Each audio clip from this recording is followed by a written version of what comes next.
პროექტი შავი ჩოხა, ქაქუცა ჩოლოყაშვილის ცხოვრების ქრონიკა, როსტომ ჩხეიძის წიგნის მიხედვით განხორციელდა აუდიო სერიალის სახით. თბილისის მერიის, კულტურის, განათლების, სპორტისა და ახალგაზრდულ საქმეთა საქალაქო სამსახურის დაფინანსებით და ხელშეწყობით. პროექტი ეძღვნება ქაქუცა ჩოლოყაშვილის ხსოვნას და 1924 წლის ტრაგიკულ სისხლიან მოვლენებს და სახალხო ეროვნული აჯანყების 100 წლის თავს. აუდიო სერიალი მომზადდა შემეცნებით საგანმანათლებლო პროექტის რადიო კინოს ფარგლებში სტუდია კოცის ბაზაზე.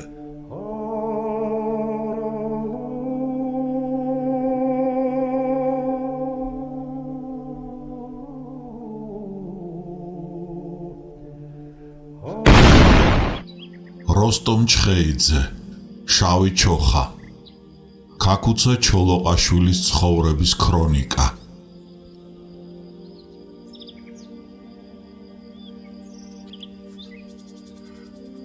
თავი მეხუთე, ალექსანდრე ბატონიშვილის ბილიკებით.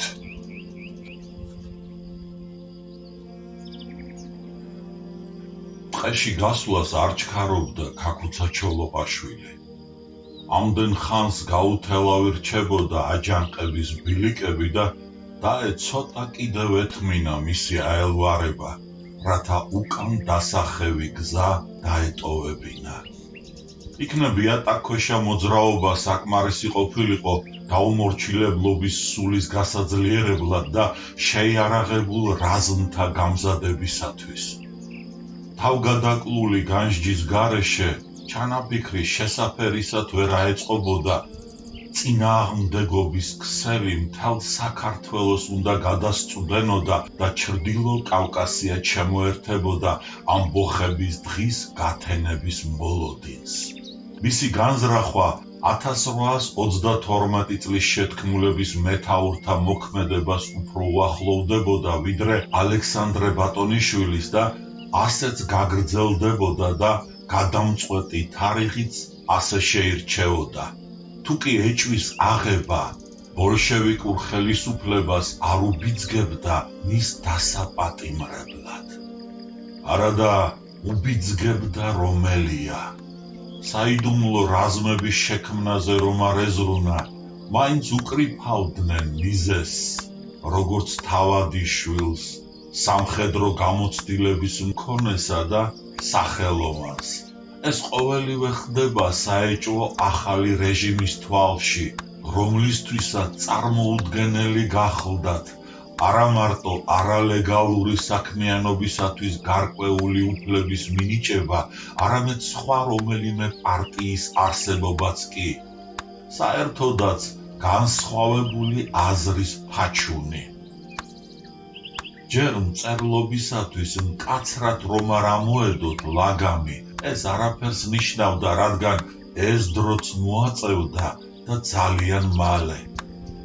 მანამდე დაეგლოვათ 25 თებერვლის შავბნელი დღე და გამოტირებოდნენ დაკარგულ დამოუკიდებლობას.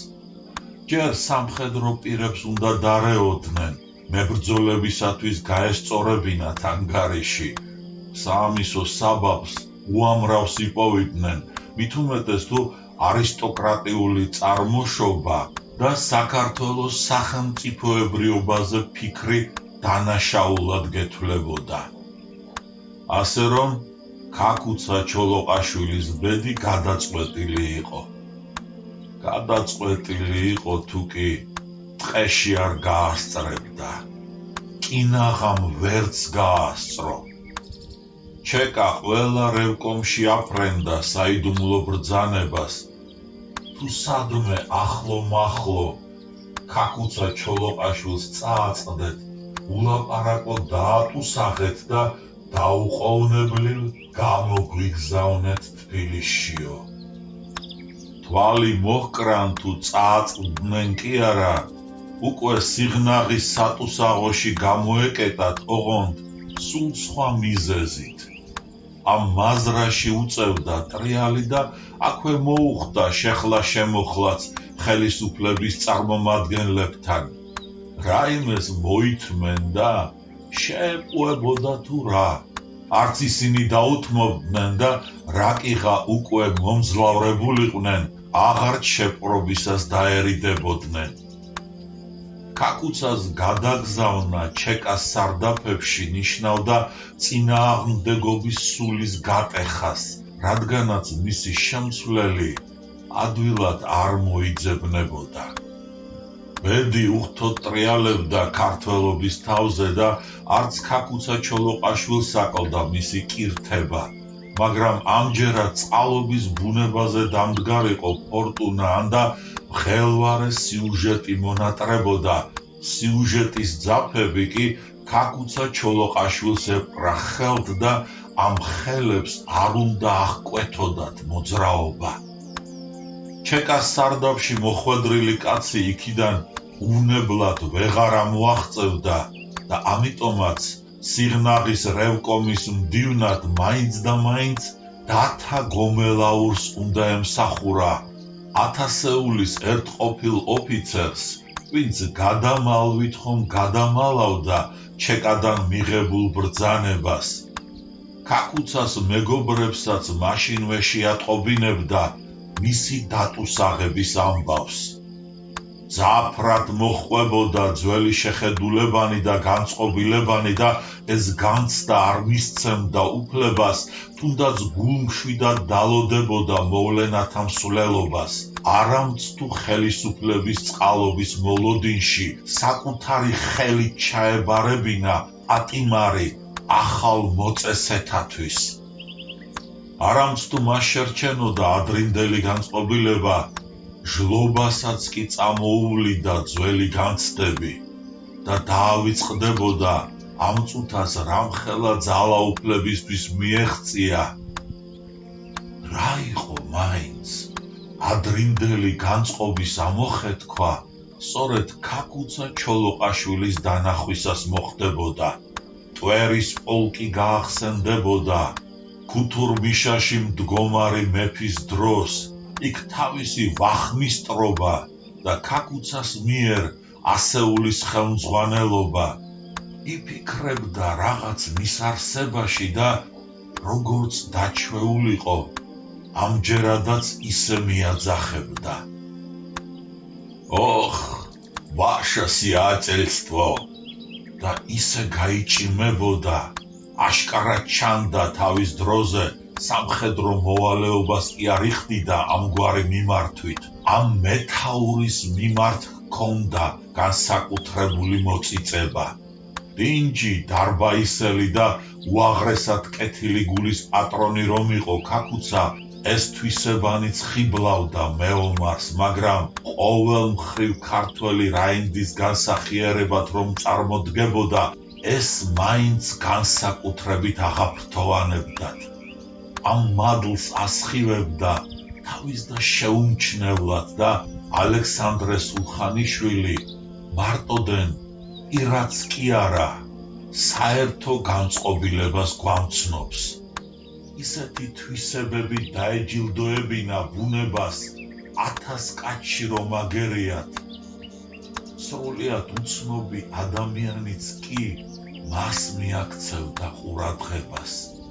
ის ძალიან უყვარდა ჯარისკაცებს და მათი საერთო პატივისცემით სარგებლობდა კიდეც.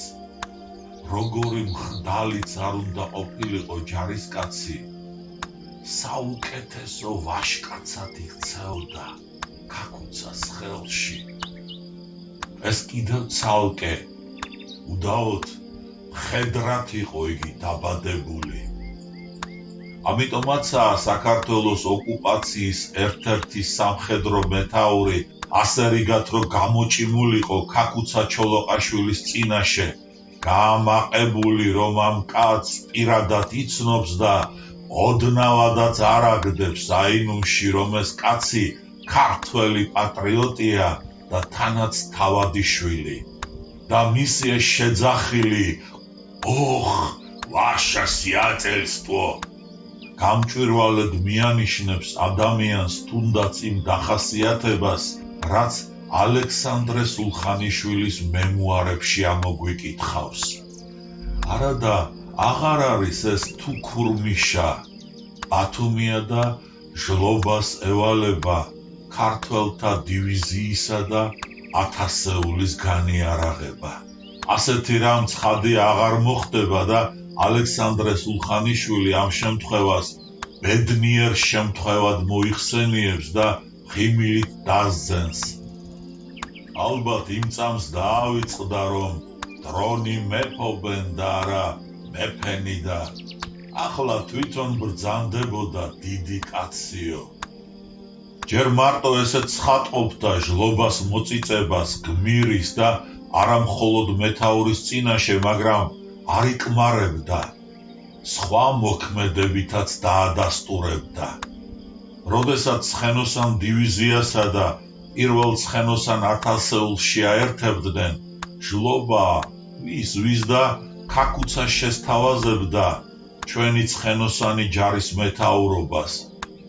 ის არ მოინდომებდა, მაგრამ ხელოვნურად რომ არ გაემწვავებინა ურთიერთობა, მის კეთილმყოფელად მოვლენილ წითელარმიელ ჯენერალთან თავის კანდიდატურას შესთავაზებდა.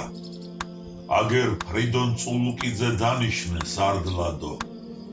ის დაყაბულდებოდა, მაგრამ გულში ხინჯად ჩარჩებოდა ქაკუცას უარი. ამიტომაც ევოსი აწელსტვო სულ არ გაერიდებოდა ცხენოსან ჯარს და სარდლის თანაშემწეობას დასთანხმდებოდა.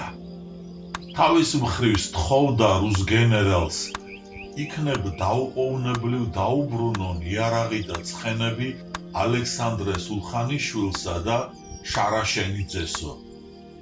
ისიც მსწრაფლ გასცემდა ბრძანებას და კიდეც მიიჭრებოდა ალექსანდრე რევკომში და ბრძანებას ცხვირწინაუფრიალებდა უფროს.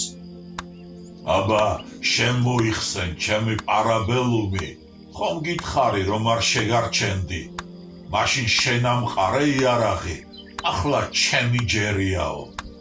მრისხანე დოკუმენტის წინაშე დამხდურები გაისუსებოდნენ და ისე ცივცხელად დაუბრუნებდნენ იარაღს, სიჩქარეში მგონი თავიანთსაც გადმოაყოლებდნენ.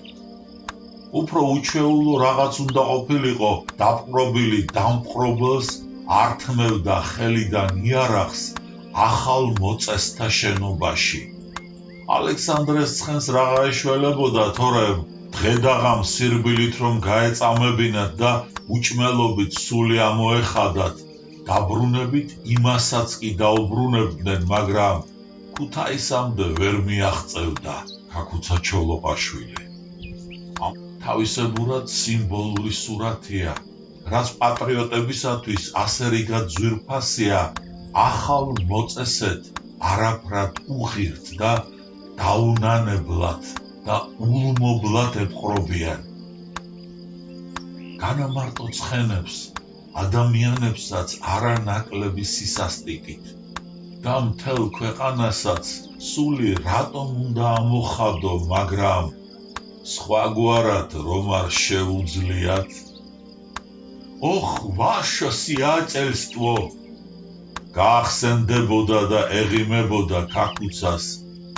რა არის მაინც ძვალ რბილში გამჯდარი ჩვევა, არისტოკრატია გასაჟლეტად არ დაენანება ჟლობას, როგორც ბოლშევიკური მრწამსით გაჟღენთილს.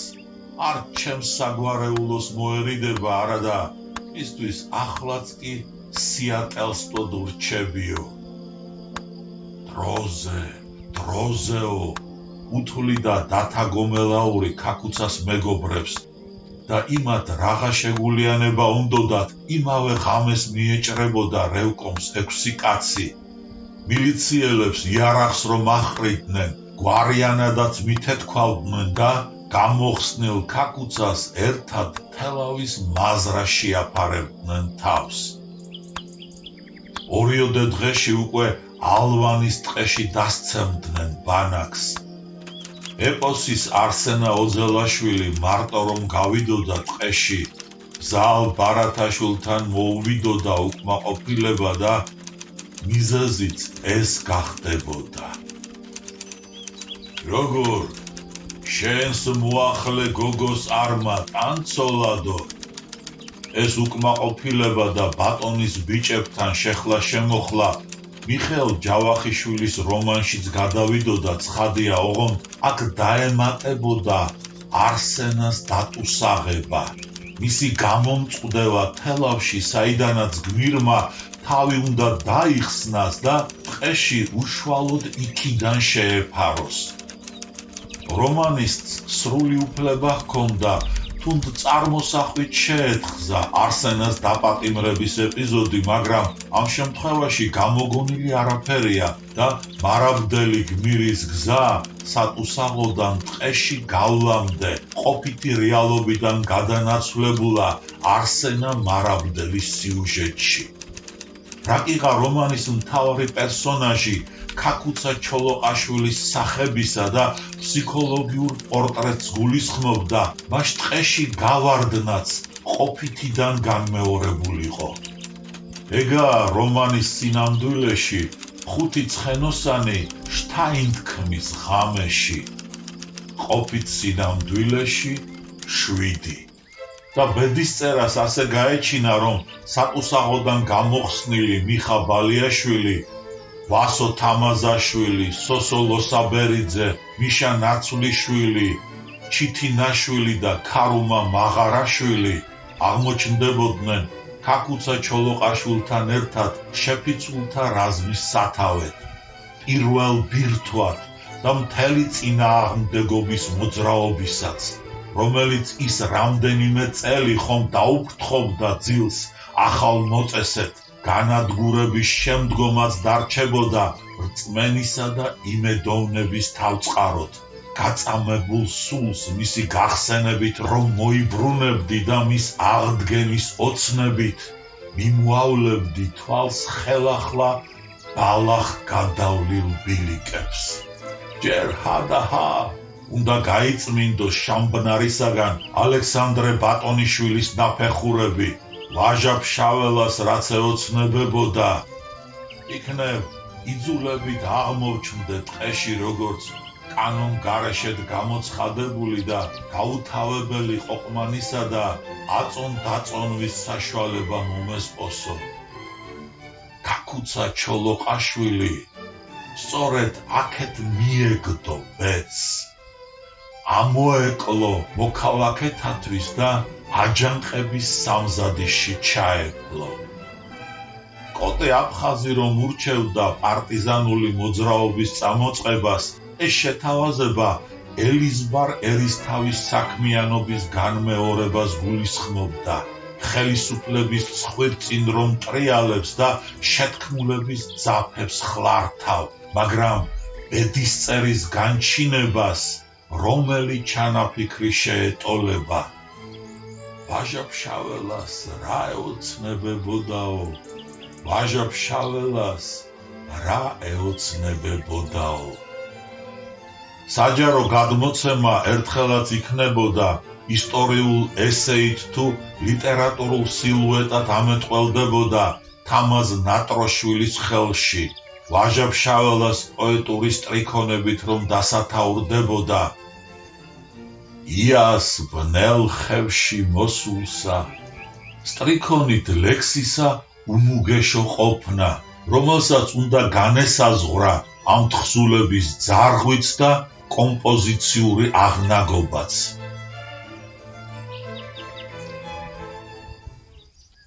ვასო თამაზაშვილი ერთდღეს სოფელ ტიბაანში თავის დეიდისა და ბიძის ოჯახში შეუძღვებოდა ორ ძვირფას სტუმარს, ჩოხა ახალუხში გამოწყობილ ქაკუცა ჩოლოყაშვილსა და ევროპულად ჩაცმულ მამაკაცს, ვისი ვინაობაც უცნობი დარჩენილა მასპინძლისათვის. იმ წამსვე კი ეს განცდა გაუჩნდებოდათ და საოჯახო გადმოცემაშიც ასევე შემოინახავდნენ, რომ ის უცნობი უთუოდ ბაგრატიონთა გვარისა უნდა ყოფილიყო. რაკიღა იდუმალებით შემოსილა, მაშ ვინ უნდა იყოს თუ არადა სამეფო გვარის კაცი. ამ შთაბეჭდილებას ოდნავადაც არ ხდის საეჭვოს მისი ევროპული სამოსი, ის კი არა შესაძლოა ამან კიდევ უფრო გამომტკიცა მასპინძლებს ის ერდბაში განცდა, რომ ბაგრატიონს ევროპული ტანსაცმელი ერთგვარ შესანიღბად დასჭირდა. სუფრის გაშლამდე სტუმრები ნიშანში სროლით შეიქცევდნენ თავს. სახლს უკან ვეება აკაკის ხე რომ აღმართულიყო, იმას გამოიყენებდნენ სამიზნედ. ეს დეტალი ცხადყოფს, თუ როდის შეიძლება მომხდარიყო ეს სტუმრობა, 1922 წლის თებერვლამდე თუ თებერვლის შემდეგ. მას მერე აკი ქაქუცაც და ვასო თამაზაშვილიც ტყეში არიან გასულები. მათზე გულმოდგინე ძებნაა გამოცხადებული და ამიტომაც ოჯახში სტუმრობისას არაფრის დიდებით არ დაიწყებდნენ მიზანში სროლას. ჩქამის გაღებასაც კი მოერიდებოდნენ, არამც თუ მთელ სოფელს შეეტყო, იქ რაღაც ამბავიაო. მით უმეტეს ვასოს ახლობელთა ოჯახში ისედაც რომ არ მოაკლებდა ჩეკა მეთვალყურეებს. მოკრძალებული ლხინისას ოჯახის უფროსი 10 წლის ყმაწვილს ლექსის წაკითხვას რომ სთხოვდა. არჩევანს მასვე მიანდობდა და არც გაუცრუებდა იმედს პატარა ბიჭი. ესეის ავტორის დაკვირვებისა არ იყოს, თითქოს მართლაც გუმანით მიხვედრილიყოს ყველაზე ძლიერ რომელი ლექსი მოხვდებოდა გულზე ქაქუცა ჩოლოყაშვილს. სწორედ იმას წაუკითხავდა სულ მოუთქმელად, თუმცა მისი გონება ცხადია, ვერ ჩასწოდებოდა იმ შედევრის მრავალხმიანობასა და ქვეტექსტს, მაგრამ უთუოდ განცდილი ჰქონდა მისი მაგიური ძალა. უჩვეულო სტუმრის წინაშე მაინც და მაინც ვაჟას უნუგეშო ყოფა რომ წამოუტივტივდა მეხსიერებაში და ეს ტრიქონები მოაწვა ბაგეზე ამოსათქმელად. იას ბნელს ხევში მოსულსა დიდი ჭადრები ჰფარავდა, ეწადა ბეჩავს სიცოცხლე, წადილს აღარ ახმალავდა, ინებებოდა, კრთებოდა, მზის სხივს ელოდა მაღლითა, შეჰფოფინებდა სამყაროს გაშტერებული თვალითა, მზის სხივი აკლდა, ელოდა. მზე აღარ ამოდიოდა. ხმათ რთოდა, ხმაწვილის ტკივილს ასდევდა და თვითონაც ითანგებოდა იმისი სიბრალულით მზე რომ ვეღარ აწვდენდა სხივებს ბნელი ჯურხმულის წყდიაც და ვერ უმრთელებდა ფეხ გახუნებულ იას წყლულს გულზე და ია ჭკნებოდა, კვდებოდა, მიწასვე ებარებოდა. გაღმა კი ყვავილთა გუნდი სამოთხეს ედარებოდა. ზეს მარტო იმათთვის მოეცალა, მათზე დაეფრქვია უხვად სხივები და ერთიც აღარ გაემეტებინა ისათვის, რომელსაც გაქრობა მით უფრო ემწარებოდა, რომ სხვათა ლხენა შეხურებდა. მაშ მას მიწა რატომ უნდა მოფარვოდა?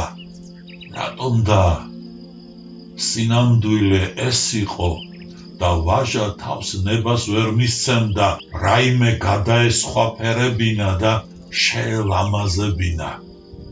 ამიტომაც ბედის წერისაგან გამეტებული ია მის ლექსშიც გამეტებულად უნდა გადასულიყო რეალურ თუ სიმბოლურ ხატებად. ლექსი დასრულდებოდა და ყველა შეამჩნევდა თუ როგორ მოადგებოდა ქაკუცა ჩოლოყაშვილს თვალებზე ცრემლი და მისი ნაღვლიანი ხმაც მოესმოდა.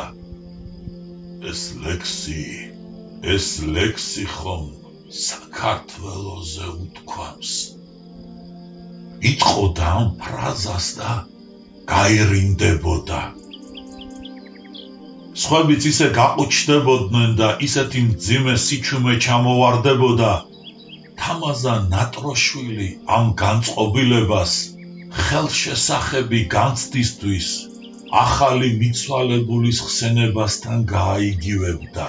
ის მეტაფორას კი კითხველის აღქმაში იგულისხმებდა.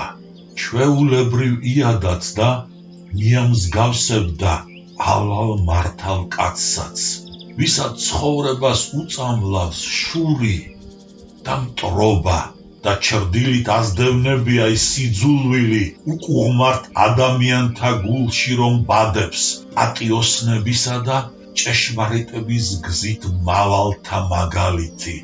ბევრგვარად შეიძლება ამ სიმბოლოსა და ლექსის აზრობრივი შინაარსის, მისი ნართაული მინიშნებების გაშიფრვა, მაგრამ რა გასაკვირია, რომ ქაკუცა ჩოლოყაშვილს უნუგეშო ყოფის მხატვრული წამსი გაეხსნა იმ ერთადერთი მეტაფორით, რისი გულისთვისაც გადაედო თავი და მტკიცედ ჩაეთქვა.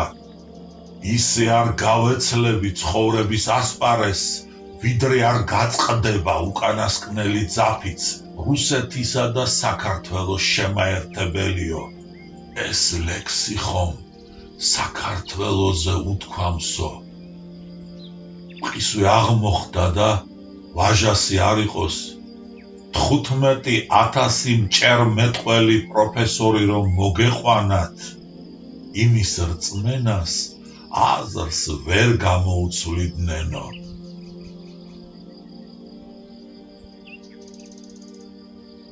შემეცნებით საგანმანათლებლო პროექტი რადიო კინო მზადდება სტუდია კოცის ბაზაზე.